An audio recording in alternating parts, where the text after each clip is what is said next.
In today's video, I'm going to teach you how to add custom fields to Zoho CRM. Custom fields are essential if you want your CRM to match the way your business actually works, instead of forcing your process to fit the default system.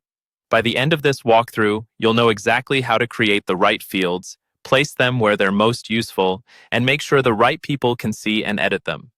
First, log into your Zoho CRM account using an administrator profile. Only admins can change the structure of modules, so make sure you're using an account with the right permissions. Once you're logged in and you're on the main dashboard, look toward the top right corner of the screen. You'll see a small gear icon, which is the settings icon. Click that to open the setup area. Inside setup, you'll see several sections. Focus on the section labeled Customization. Under this section, click on Modules and Fields.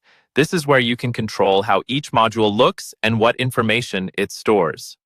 Next, choose the module where you want to add your custom field. This could be leads, contacts, accounts, or any other available module.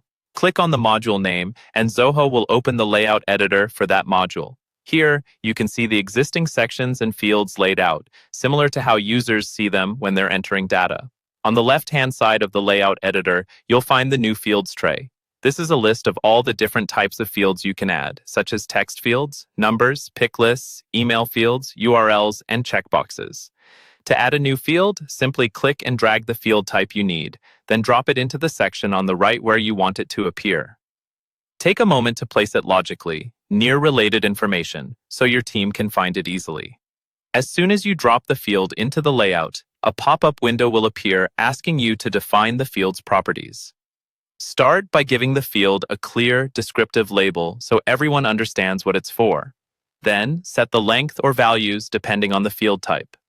For example, for a text field, you can define the maximum number of characters. For a pick list, you'll enter the different options users can choose from. Finally, review the permissions and mandatory options.